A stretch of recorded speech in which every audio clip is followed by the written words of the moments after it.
Hello and welcome to অ্যাপটি plus. অ্যাপটি প্লাসে সবাইকে স্বাগত। তো প্রত্যেক সপ্তাহের মতো আমরা এই সপ্তাহেও নিয়ে চলে এসেছি weekly current affair series WBCS এক্সামকে লক্ষ্য রেখে। তো আমরা এই সিরিজে করছি কি, আমরা 30টা এমসিকিউ রাখছি। এমসিকিউ প্যাটার্নে কোশ্চেন অ্যান্সার ফর্মেটে 30টা কোশ্চেন রাখছি এবং দুটো মেন্সের কোশ্চেন রাখছি।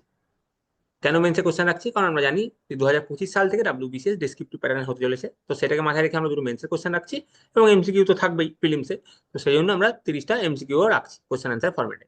তো চলো আমরা স্টার্ট করি। বাট শুরু করার আগে যেটা বলে দিই, এই ক্লাসের পিডিএফ যদি তোমরা ডাউনলোড করতে চাও তাহলে এই ক্লাসের পিডিএফ তোমরা পেয়ে যাবে। এই ক্লাসের পিডিএফ ডাউনলোড করতে গেলে তোমাদের কি করতে হবে, এই ভিডিও ডেসক্রিপশনে লিঙ্ক আছে, সেই লিঙ্কে ক্লিক করলে তোমরা এই ক্লাসের পিডিএফটা ডাউনলোড করতে পারবে। তো চলো শুরু করা যাক। প্রথম প্রশ্ন দিয়ে শুরু করি। Which countries president will be the chief guest on India's Republic day 2025? আমরা জানি আমাদের যে প্রজাতন্ত্র দিবস আছে, রিপাবলিক ডে, সেটা আমরা কবে পালন করি? 26 জানুয়ারি। এবং রিপাবলিক ডে পালন করার ইতিহাস আমরা জানি যে 1929 সালের লাহোর সেশন, ইন্ডিয়ান ন্যাশনাল কংগ্রেসের যে লাহোর সেশন ছিল, সেই লাহোর সেশনে কমপ্লিট ইন্ডিপেন্ডেন্সের রেজলিউশন নেওয়া হয় এবং পরের বছর 1930-তে 26 জানুয়ারি আমাদের ইন্ডিপেন্ডেন্স ডে হিসাবে পালন করা হয়। ভারতীয়রা ব্রিটিশ ইন্ডিয়াতে সেটাকে আমাদের স্বাধীনতা দিবস হিসাবে পালন করে এই দিনে, 26 জানুয়ারি। এবং সেই জন্য জওহরলাল নেহেরুজির রিকোয়েস্টে, যদিও আমাদের সংবিধান 1949-এর 26 নভেম্বর অ্যাডপ্ট করা হয়ে গেছিল, লেখা কমপ্লিট হয়ে গেছিল, আমরা 2 মাস ওয়েট করে গেছিলাম এবং 26 জানুয়ারি 1950 সালে এই সংবিধানটাকে পুরোপুরিভাবে কার্যকর করেছিলাম এই দিনটাকে স্মরণ করে রাখার জন্য। তো 26 জানুয়ারি হচ্ছে আমাদের রিপাবলিক ডে। তো রিপাবলিক ডে সম্পর্কে যে ইতিহাস জড়িত সেটা আমি তোমাদেরকে বলে দিলাম। আচ্ছা, তো প্রথম আহ, দিন থেকে, যবে থেকে আমরা রিপাবলিক ডে পালন করা শুরু করি, তখন থেকে আমরা কি করছি, প্রত্যেক বছর কোনো না কোনো দেশের হেডকে, রাষ্ট্রপতি হোক বা প্রাইম মিনিস্টার হোক, তাদেরকে আমরা আমন্ত্রণ করি এবং তারা আসেন। তো প্রথম যখন রিপাবলিক ডে পালন করা হয়েছিল তখন ইন্দোনেশিয়ার প্রেসিডেন্ট এসেছিলেন এবং আবার 2025 সালে এবছর ইন্দোনেশিয়ার প্রেসিডেন্ট এলেন রিপাবলিক ডেতে। উনি আসবেন কয়েকদিন পরে, উনি এসেছেন, কয়েকদিন আগে এসেছিলেন। আচ্ছা, আচ্ছা, আগের বছর রিপাবলিক ডেতে চিফ গেস্ট হিসেবে এসেছিলেন ফ্রান্সের রাষ্ট্রপতি। আর তার আগের বছর এসেছিলেন ইজিপ্টের, 2023 সালে। তাহলে 2023-এ ইজিপ্ট, 2024-এ ফ্রান্স এবং 2025-এ ইন্দোনেশিয়া। দেখো, ইন্দোনেশিয়ার প্রেসিডেন্ট সুবিয়ান্ত, উনি এসেছিলেন লাস্ট ইয়ার। ফ্রান্সের যে প্রেসিডেন্ট ইমানুয়েল ম্যাক্রন, উনি এসেছিলেন এবং তার আগের বার ইজিপ্টের প্রেসিডেন্ট এসেছিলেন। চলো পরের প্রশ্ন দেখো। পরের প্রশ্ন বলছে, when is national youth day celebrated? National youth day কবে সেলিব্রেট করা হয়? এটা 12ই জানুয়ারি সেলিব্রেট করা হয়। এটা কার জন্মদিন উপলক্ষে সেলিব্রেট করা হয়? স্বামী বিবেকানন্দ। স্বামী বিবেকানন্দর জন্মদিনে এটা পালন করা হয়, ন্যাশনাল ইউথ ডে। আর ইন্টারন্যাশনাল ইউথ ডে যদি বলা হয় তাহলে এটা হয়ে যাবে, এটাও 12 তারিখ, কিন্তু সেটা 12ই আগস্ট। ঠিক আছে, সেটা হবে 12ই আগস্ট। আচ্ছা, এই প্রসঙ্গে একটা কথা বলে রাখি যে 12ই জানুয়ারি তো ন্যাশনাল ইউথ ডে, এটা স্বামী বিবেকানন্দের জন্ম জয়ন্তী। কিন্তু 12ই জানুয়ারি আরো একটা দুঃখের ঘটনা ঘটেছিল, সেটা হচ্ছে আমরা জানি যে চট্টগ্রাম অস্ত্রাগার লুণ্ঠন হয়েছিল। সেই চট্টগ্রাম অস্ত্রাগার লুণ্ঠনের মেন হেড ছিলেন মাস্টারদা সূর্য সেন। তো মাস্টারদা সূর্য সেন পরে ধরা পড়ে যান এবং ওনার ফাঁসি হয় 1934 সালে গিয়ে। তো এই দিনে, এই 12ই জানুয়ারি, মাস্টারদা সূর্য সেনের মাস্টারদা সূর্য সেনের কিন্তু এই দিনে ফাঁসি হয়। তো 12ই জানুয়ারি বিবেকানন্দের যেমন জন্মদিন, সেরকম মাস্টারদা সূর্য সেনের এই দিন হচ্ছে মৃত্যুদিন। যাই হোক, আমরা স্বামী বিবেকানন্দের যে জন্ম জয়ন্তী সেটা পালন করি ন্যাশনাল ইউথ ডে হিসাবে। আর ইন্টারন্যাশনাল ইউথ ডে বললে হয়ে যাবে 12ই আগস্ট। এটা আমরা এই যে ন্যাশনাল ইউথ ডে সেলিব্রেশন, এটা আমরা কবে থেকে শুরু করেছি? এটা পালন করা শুরু করেছি 1984 সাল থেকে আমরা পালন করা শুরু করেছি।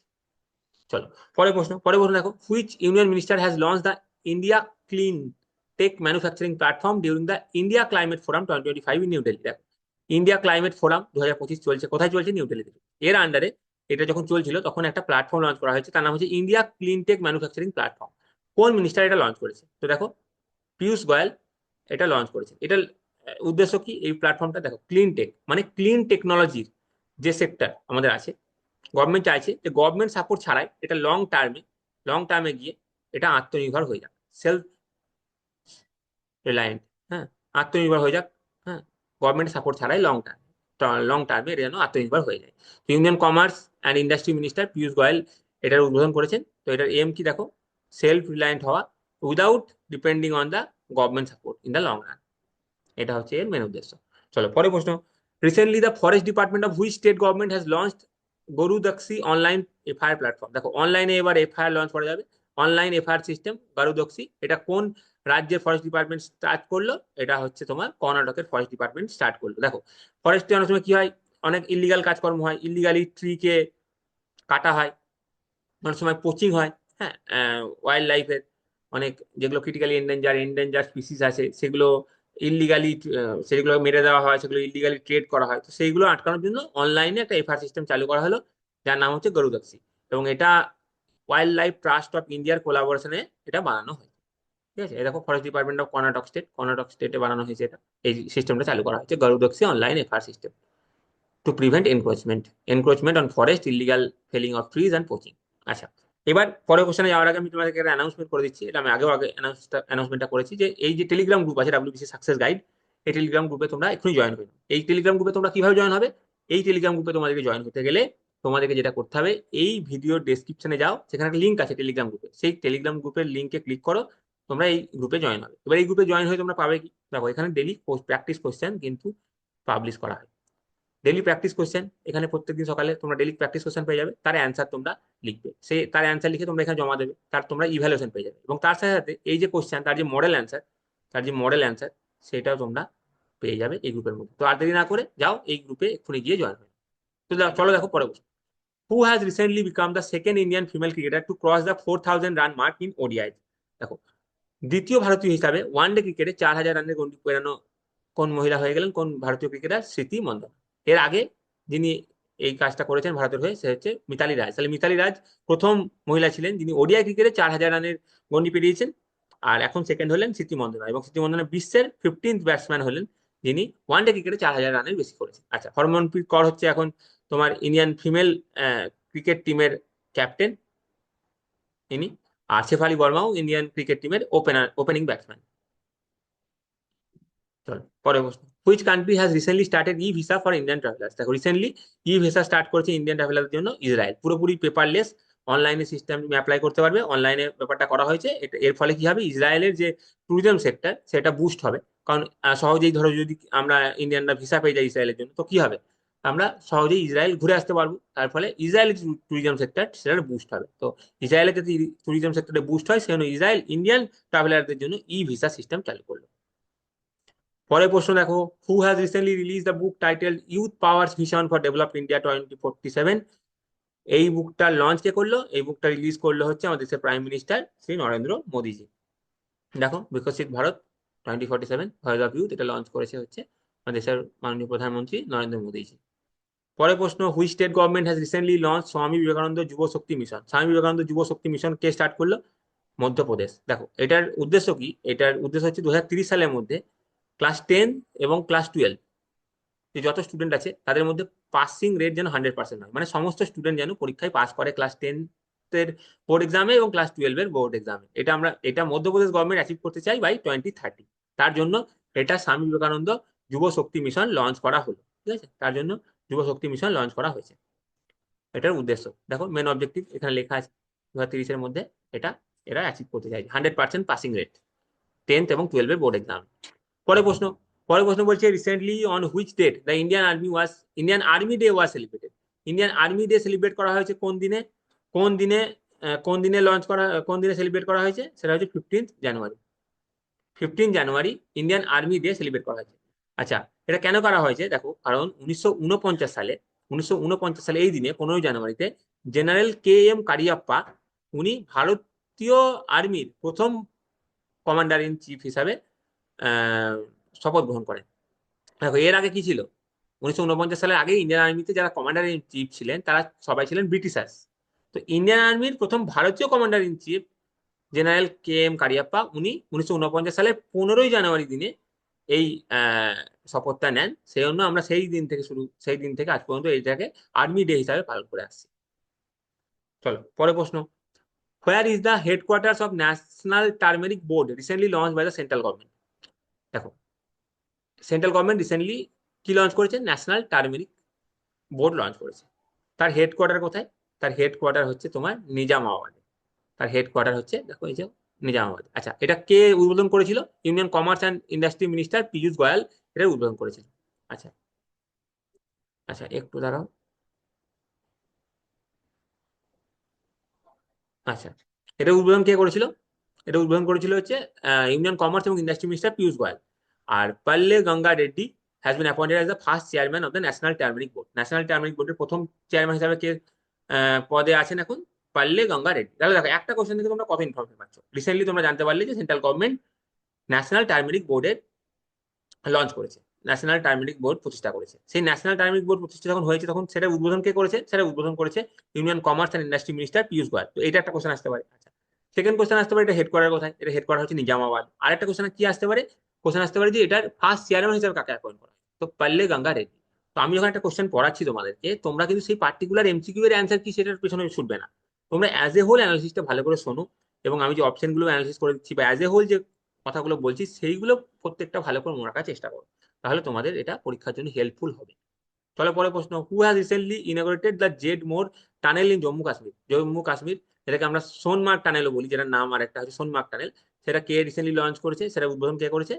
মাননীয় প্রধানমন্ত্রী নরেন্দ্র মোদীজি জেড মোর টানেল জম্মু কাশ্মীরে এটা উদ্বোধন করেছে, যার অফিসিয়াল নাম করা হয়েছে সোনমার্গ টানেল।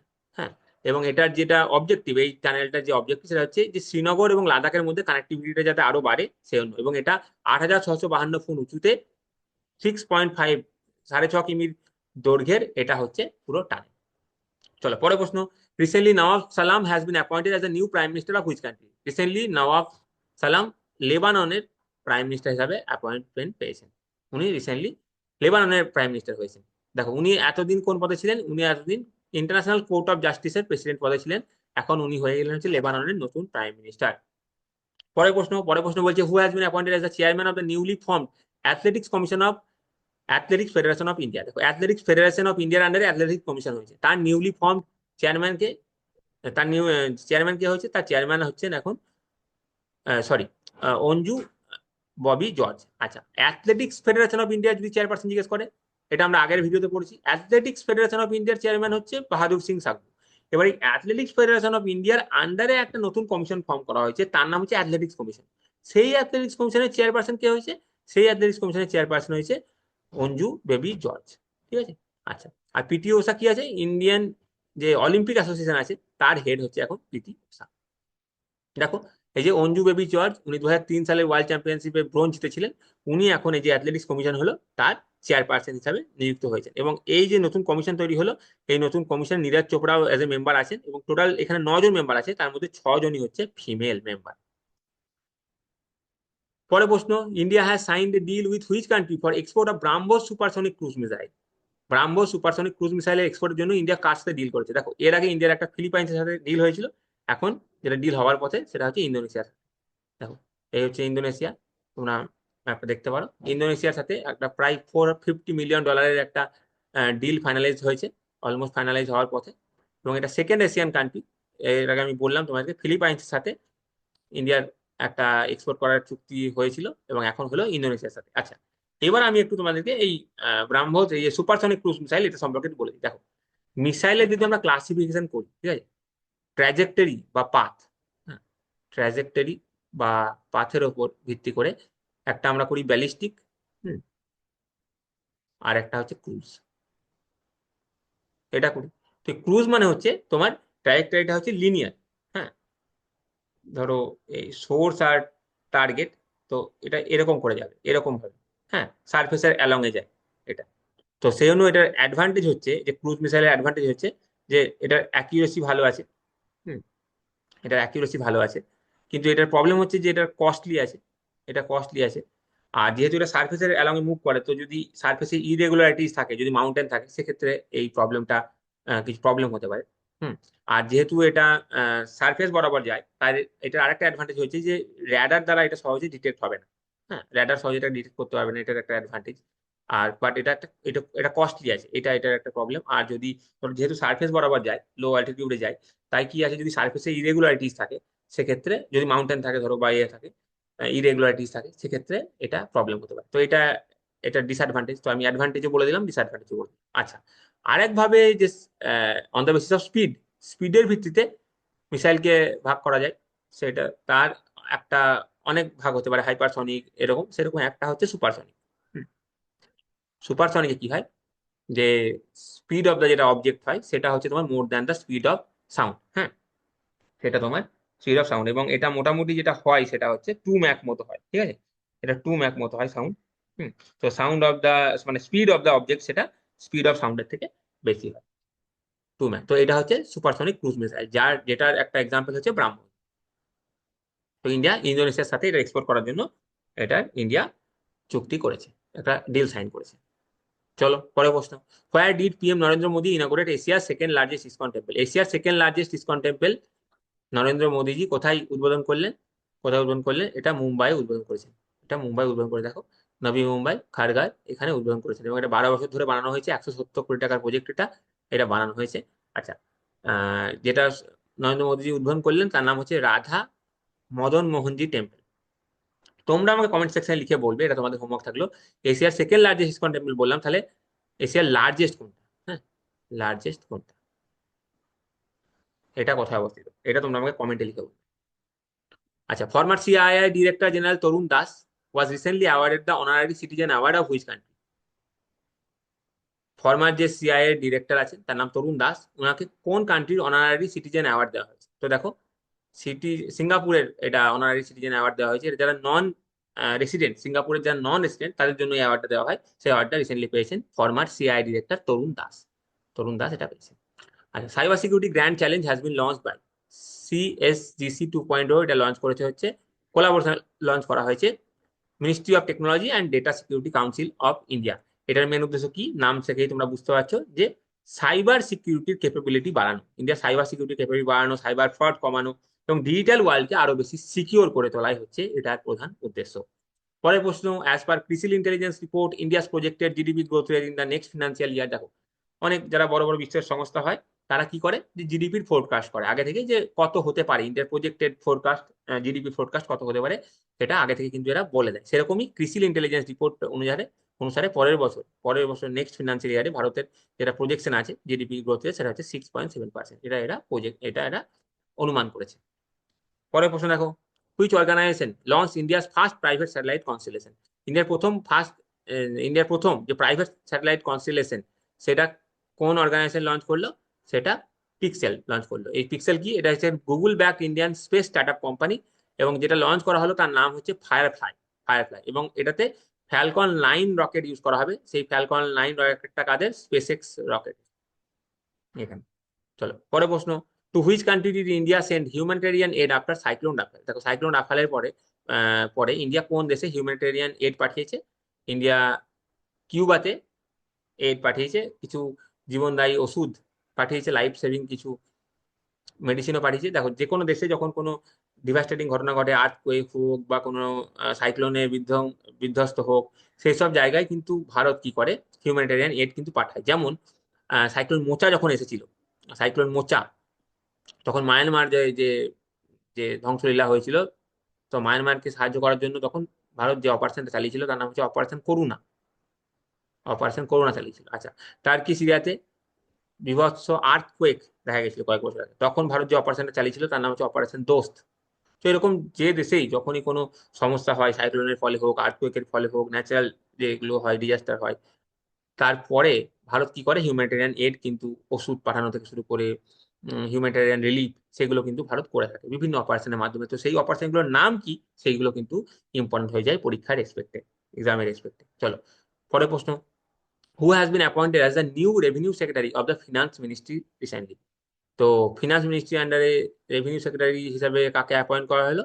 কাকে অ্যাপয়েন্ট করা হয়েছে? এটা তোমার তুহিন কান্ত পান্ডেকে অ্যাপয়েন্ট করা হলো। আচ্ছা, এখানে রাজীব কুমার কি পদে আছেন? Chief election commissioner of India head আছেন উনি। আর সুমন বেরি কোন পদে আছেন? সুমন বেরি হচ্ছে নীতি আয়োগের ভাইস চেয়ারপারসন উনি আছেন। দেখো, দেখো, তুহিন কুমার পান্ডেকে নিউ রেভিনিউ সেক্রেটারি হিসাবে অ্যাপয়েন্ট করা হয়েছে। আচ্ছা, পরের প্রশ্ন, which Asian country plans to implement minimum age for social media use? দেখো, এর আগে তোমরা যদি এই কারেন্ট অ্যাফেয়ার সিরিজটা ভালো করে নোটিস করছো, তাহলে এর আগে আমরা পড়েছি যে 16 বছরের নিচে বাচ্চাদের জন্য সোশ্যাল মিডিয়াকে ব্যান করেছে কোন কান্ট্রি? সেটা হয়ে যাবে অস্ট্রেলিয়া। এটা করেছে অস্ট্রেলিয়া। আর এখন কোন এশিয়ান কান্ট্রি এই সোশ্যাল মিডিয়ার জন্য একটা মিনিমাম এজ ইমপ্লিমেন্ট করার চেষ্টা চালাচ্ছে? সেটা হচ্ছে, মানে পরিকল্পনা করছে, এখনো হয়নি, সেটা হচ্ছে ইন্দোনেশিয়া। হুম, এই যে ইন্দোনেশিয়া আমি তোমাকে ম্যাপে দেখিয়ে দিলাম। আচ্ছা, আচ্ছা, এর আগে আমি তোমাদেরকে আরেকটা হোমওয়ার্ক দিচ্ছি, সেটা হচ্ছে দেখো, এই যে আমি কিউবা কান্ট্রি একটা বললাম না তোমাদেরকে, কিউবাতে ভারত যে ইয়ে পাঠিয়েছে, হিউম্যানিটেরিয়ান অ্যাসিস্ট্যান্স পাঠিয়েছে, আচ্ছা কিউবা, তোমাদের কাজ হচ্ছে এই কিউবা, এটা দেখো আমি বলেও দিয়েছি ক্যারিবিয়ান কান্ট্রি কিউবা, তার মানে তুমি এটা কোথায় পাবে ম্যাপে, নর্থ আমেরিকা আর সাউথ আমেরিকার মাঝে। হ্যাঁ, নর্থ আমেরিকা, সাউথ আমেরিকার নিচে সাউথ আমেরিকা হবে এখানে। হ্যাঁ, এখানে এই সব জায়গা করে তোমরা কিউবাটাকে খুঁজে পাবে। তো এখানে তোমরা ম্যাপে যাও, ওয়ার্ল্ড পলিটিক্যাল ম্যাপে, এবং সেখানে গিয়ে কিউবাটাকে তোমরা লোকেট করো। আচ্ছা, 22 নম্বর কোশ্চেন হয়ে গেছে, এবার 23 নম্বর কোশ্চেন চলো। Which countries batsman Tamim Iqbal has announce his retirement from international cricket? Recently international cricket থেকে তামিম ইকবাল রিটায়ারমেন্ট ঘোষণা করেছেন। তিনি কোন দেশের প্লেয়ার? তিনি বাংলাদেশের প্লেয়ার। আচ্ছা, কদিন আগে নিউজিল্যান্ডের একজন প্লেয়ার আছেন, তার নাম হচ্ছে মার্টিন গাপটিল, উনিও কিন্তু রিটায়ারমেন্ট ঘোষণা করেছেন, মার্টিন গাপটিল। আচ্ছা, আর পাকিস্তানে এখন এবছর যে চ্যাম্পিয়ন্স ট্রফি হওয়ার কথা সেটা পাকিস্তান হোস্ট করছে, বাট ইন্ডিয়া কিন্তু পাকিস্তানে খেলতে যাবে না বলেছে, সেজন্য ইন্ডিয়ার জন্য আউটসাইড পাকিস্তানে ম্যাচ হবে। চলো পরের প্রশ্ন, এই দেখো Tamim Iqbal, recently who has design the multi layering clothing system Him Kavach? কে হিম কবচটা ডিজাইন করেছে? এটা হচ্ছে তোমার ডিআরডিও। দেখো হিম কবচ নাম শুনে তুমি একটু প্রেডিক্ট করতে পারো যে দেখো অনেক যারা ইন্ডিয়ান আর্মি যারা সোলজার আছে অনেক সময় অনেক ঠান্ডা জায়গায় তাদের পোস্টিং হয়। তো ঠান্ডা থেকে, বিভৎস ঠান্ডা থেকে তাদেরকে বাঁচার জন্য এই হিম কবচ, এই ক্লদিং সিস্টেমটা বানানো হয়েছে। এটা যে রেঞ্জ সেটা হচ্ছে 20 ডিগ্রি সেন্টিগ্রেড থেকে প্রায় -60 ডিগ্রি সেন্টিগ্রেড অব্দি এটা কাজ করবে। তো ঠান্ডা থেকে বাঁচার জন্য মেনলি এই হিম কবচটা বানিয়েছে হচ্ছে ডিআরডিও। ঠিক আছে, এই ডিআরডিও বানিয়েছে এটা। চলো, in which state the Gaan Ngai festival is being celebrated by the Kabui Rongmei Naga community? দেখো এই কোশ্চেন আমি মেনলি লিখেছি কারণ এখানে দেখো নাগাই ফেস্টিভ্যাল, নাগা কমিউনিটি, তখন সময় আমরা অ্যান্সার করে দিতে পারি নাগাল্যান্ড, কিন্তু না, এটার অ্যান্সার হবে মণিপুর। সেজন্য আমি আরো বিশেষ বেশি করে এই কোশ্চেনটা রেখেছি। তো দেখো, এটা হারভেস্ট সেশনের এন্ডে এই ফেস্টিভ্যালটা এই মণিপুরে পালন করা হয়ে থাকে, এবং চিফ মিনিস্টার যিনি আছেন এন বীরেন সিং, তিনিও এখানে উপস্থিত ছিলেন এই ফেস্টিভ্যালে। India and which country have partnered on a sonobuoys for submarine tracking? Submarine tracking এর জন্য যে একটা ডিভাইস সোনোবায়াস, সেটা ইন্ডিয়া কোন কান্ট্রির সাথে পার্টনার করে বানাচ্ছে? সেটা হচ্ছে ইন্ডিয়া কার সাথে পার্টনার করেছে? ইউএস এর সাথে। দেখো, যখন কি হয়, যুদ্ধ হয়, ধরো নেভি, ইন্ডিয়ান নেভির সাথে অন্য কোনো নেভির যুদ্ধ হচ্ছে, বা ধরো কান্ট্রি একটা এ, কান্ট্রি বি। হ্যাঁ, তো যখন নেভি নেভির যুদ্ধ হয় তখন কি হয়? সাবমেরিন আসে, তাই তো, আন্ডার ওয়াটার সাবমেরিন আসে। এবার যখন সাবমেরিন আসে, তো শত্রু সাবমেরিন আমার দিকে আসছে কিনা, এই সাবমেরিনের যে ইঞ্জিন হয় তার আওয়াজ আসে কিছু, সেই আওয়াজটাকে ডিটেক্ট করার জন্য এই মেশিনটা লাগে। তো সেই জন্য ইন্ডিয়া এটা বানানোর চেষ্টা করছে। দেখো, India USA co produce sonobuoys for submarine tracking. এই সোনোবায়াসটা কি? এটা হচ্ছে advance device that detect under water sounds such as those made by the submarine engine, যেমনটা আমি বললাম সেটা। ঠিক আছে, তাহলে এটা কি টুল হয়ে গেল ইন অ্যান্টি সাবমেরিন ওয়ারফেয়ার ক্ষেত্রে।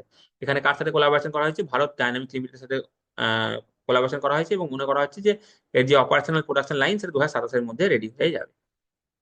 Where will the first infectious disease research and diagnostic laboratory be established in South India? First infectious disease research and diagnostic laboratory south ইন্ডিয়ায় কোথায় বানানো হচ্ছে? সাউথ ইন্ডিয়াতে যেটা এখানে বানানো হচ্ছে সেটা হচ্ছে ব্যাঙ্গালোরে। দেখো, Bangalore medical college and research institute ব্যাঙ্গালোরে বানানো হচ্ছে, এবং Indian council of medical research ICMR will set up the lab. আচ্ছা, এটার ইম্পর্টেন্স হচ্ছে, দেখো এবার ডায়াগনোসিসটা কুইকার হবে, তার ফলে যখন ডায়াগনোসিস কুইকার হবে তাহলে এটার ম্যানেজমেন্টও মানে আরো এটা এই ইনফেকটিসিয়াস ডিজিজ গুলোকে ম্যানেজ করতে আরো সুবিধা হবে। আচ্ছা, এর আগে কি করতে হতো যে অন্য রাজ্যে স্যাম্পেল পাঠাতে হতো, এখন সেইটা আর পাঠাতে হবে না, এখানেই হয়ে যাবে কাজগুলো। তার ফলে কি পুরো রিসার্চ ইনফ্রাস্ট্রাকচার, যে এই এই ফিল্ডে রিসার্চ ইনফ্রাস্ট্রাকচারটা আরো স্ট্রেনদেন হলো, এবং ডায়াগনস্টিক ট্রিটমেন্টটা আরো অ্যাডভান্স হতে চললো। এটা হচ্ছে এটার বেনিফিট। আচ্ছা, এবার Nag mark 2 anti tank guided missile has been developed by which organisation? এটা কে বানিয়েছে? এটা তোমার ডিআরডিও বানিয়েছে। দেখো, এটা বানিয়েছে হচ্ছে ডিআরডিও। পরের প্রশ্ন দেখো, who assumes charge as secretary department of higher education ministry of education? Ministry of এডুকেশনের আন্ডারে ডিপার্টমেন্ট অফ হায়ার এডুকেশনের সেক্রেটারি হিসাবে কে চার্জ গ্রহণ করেছেন? তিনি চার্জ গ্রহণ করেছেন, তার নাম হচ্ছে বিনীত যোশী। তার নাম হচ্ছে বিনীত যোশী। তুহিন কান্ত পান্ডে, তুহিন কান্ত পান্ডে আমরা এক্ষুনি দেখলাম কে ছিলেন উনি। দেখো, তুহিন কান্ত পান্ডে ইনি কি হয়েছেন? New revenue secretary. তো আমি অপশন গুলো এমন ভাবে তোমাদেরকে রাখছি যে কোন একটা অন্য কোশ্চেন হয়তো পড়ছো, কিন্তু সেই বাকি অপশন গুলো থেকে তোমাদের এমন ভাবে নামগুলো আমি সেট করেছি যাতে তোমাদের অন্য কোশ্চেনের অ্যান্সারও তোমাদের মনে পড়ে যায়, আমি সেইভাবে রেখেছি। হ্যাঁ, দেখো তুহিন কান্ত পান্ডে। সুমন বেরি, এখন কি বললাম, নীতি আয়োগের ভাইস চেয়ারপারসন। দেখো, Vineet Joshi assume charge as secretary department of higher education, এটা হয়েছে। আচ্ছা, এর আগে উনি কোন পদে ছিলেন? He served as the chief secretary of Manipur. এর আগে উনি মণিপুরের চিফ সেক্রেটারি ছিলেন। এবার দেখো, general V K Singh sworn in as the governor of, কার গভর্নর হয়েছে দেখো, ফর্মার আর্মি চিফ ছিলেন ইনি এবং ইউনিয়ন মিনিস্টার অফ স্টেট ছিলেন general Vijay Singh sworn in as the 25th governor of Mizoram. এবং ওনাকে শপথকে দিয়েছেন যে গুয়াহাটি হাইকোর্টের যিনি চিফ জাস্টিস প্রধান বিচারপতি বিজয় বিষ্ণয়, ওনাকে ওথ দিয়েছেন। তো গভর্নরকে ওথ দিয়েছেন হচ্ছে হাইকোর্টের চিফ জাস্টিস। ইনি কোথাকার রাজ্যপাল হিসেবে নিযুক্ত হলেন মিজোরামের। আচ্ছা, আর রিসেন্টলি যে রিসাফেল হয়েছে, কেরালার যিনি গভর্নর ছিলেন আরিফ মোহাম্মদ খান, ওনাকে এখন বিহারের গভর্নর করে পাঠানো হয়েছে। তো দেখো, আমরা 30টা যে এমসিকিউ ছিল সেগুলো আমরা খুব তাড়াতাড়ি ভালো করে এক্সপ্লেন করে তাড়াতাড়ি করে পড়ে নিলাম। এবার আমরা দুটো যে মেন্সের কোশ্চেন, সেই দুটো মেন্সের কোশ্চেনকে একটু দেখবো কিভাবে অ্যান্সার লিখতে হয়, সেটা আমরা দেখবো। দেখো, রিসেন্ট আমরা জানি যে আরজি কর কাণ্ড হয়েছিল, আরজি করে প্রোটেস্ট হয়েছিল, এবং তারপরে রিসেন্টলি যে আরজি করের যে মেন যে অ্যাকিউজ ছিল তার সাজা ঘোষণা হয়েছে। তো সেই কনটেক্সটে এই কোশ্চেনটা রাখা হয়েছে যে what are the different types of violence faced by woman in India, discuss the legal frameworks related to woman safety in India. দেখো, কোশ্চেনের মেনলি দুটো পার্ট, একটা বলছে যে ওম্যানরা কোন কোন টাইপের ভায়োলেন্স ফেস করে, আর তার ওম্যানের সেফটির জন্য কোন লিগাল ফ্রেমওয়ার্ক ইন্ডিয়াতে আছে। তাহলে কোশ্চেনকে আমরা দুটো ভাগে ভাগ, কিন্তু আমরা জানি সেটা তো বডির মধ্যে, যখন বডি লিখবো সেই বডির মধ্যে আমরা অ্যান্সারটাকে দুটো ভাগে ভাঙবো, একটা হচ্ছে ডিফারেন্ট টাইপস অফ ভায়োলেন্স আর একটা হচ্ছে ওম্যান সেফটি, ওম্যান সেফটির জন্য লিগাল ফ্রেমওয়ার্ক। কিন্তু প্রথমে আমরা লিখবো একটা ইন্ট্রো, তারপর লিখবো বডি, তারপরে কনক্লুশন। তাহলে ইন্ট্রোতে আমরা যেটা বেস্ট করতে পারি এইসব ক্ষেত্রে, যে এনসিআরবির যেটা লেটেস্ট ডেটা হবে, এনসিআরবির ডেটাকে কোট করে দিতে এবং শো করতে হবে এই ডেটার মাধ্যমে, যেন এমন ভাবে এমন একটা ডেটা তোমাকে কোড করতে হবে যার ফলে তোমার শো হয় যে হ্যাঁ ইন্ডিয়াতে ওম্যান ভায়োলেন্স হয়, সেরকম একটা রিসেন্ট। হ্যাঁ, ধরো তোমরা যখন এক্সাম দেবে তখন ধরো আরেকটা কোনো নতুন ডেটা পাবলিশ হয়েছে, তখন তোমরা সেই ডেটাটা দিতে পারো। তো আমি তোমাকে একটা হিন্ট দিচ্ছি যে এনসিআরবি ডেটা দিয়ে তোমরা এটার অ্যান্সারটা স্টার্ট করতে পারো, যেখান থেকে শো করতে পারো যে হ্যাঁ ওম্যানদের প্রতি ভায়োলেন্স হচ্ছে ইন্ডিয়াতে।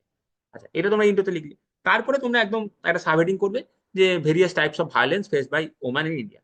সেখানে বিভিন্ন হেডিং এর আন্ডারে তোমরা লিখবে। একটা লিখলে ধরো সেক্সুয়াল ভায়োলেন্স, সেখানে এক দুটো তোমরা এক্সাম্পল দিয়ে দিলে কি কি ধরনের হয়, রেপ, হ্যাঁ, হ্যারাসমেন্ট, এগুলো। তারপরে তোমরা ডোমেস্টিক ভায়োলেন্সের কথা বলতে পারো, সেখানে বলতে পারো কি verbal, non verbal, verbal, emotional abuse, economic abuse, সব ধরনের অ্যাবিউজ হয় ডোমেস্টিক ভায়োলেন্স, তার আন্ডারে 2 লাইন লিখলে। তারপর লিখলি যে টেকনোলজি ফেসিলিটেড ভায়োলেন্স, যেমন সাইবার বুলিং, মিম ক্রিয়েট হয়, হ্যাঁ, বডি শেমিং করা হয় অনেক সময়, তো সাইবার বুলিং হয়, এটা একটা টেকনোলজি ড্রিভেন, এটা করতে পারো একটা।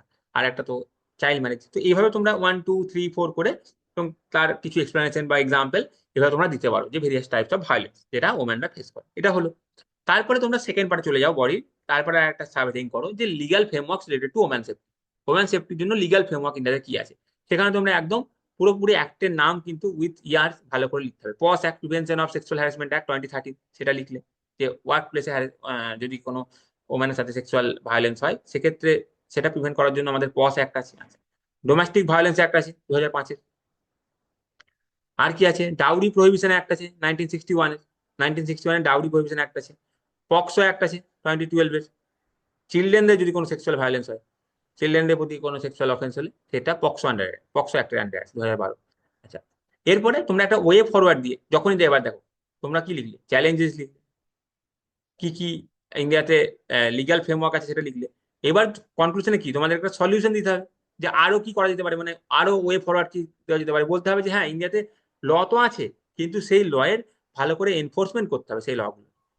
পুলিশের মধ্যে জেন্ডার সেন্সিটাইজেশন নিয়ে আসতে হবে। হ্যাঁ, কোনো ওম্যান যদি ধরো পুলিশ স্টেশনে যায় আর পুলিশ ধরো অফিসার মেল, তাহলে যদি কোনো সেক্সুয়াল ভায়োলেন্সের রিপোর্ট করাতে যায় সেক্ষেত্রে সেক্ষেত্রে যে মেল পুলিশ আছে তার জেন্ডার সেন্সিটাইজেশনটা খুব দরকার। নাহলে হয়তো অনেক সময় উল্টো পাল্টা প্রশ্ন করার জন্য হয়তো মানে ভয়ে হয়তো রিপোর্টিং করাতে যায় না। তো এই ব্যাপারগুলো আছে, সেই জন্য পুলিশের জেন্ডার সেন্সিটাইজেশন করানোটা দরকার।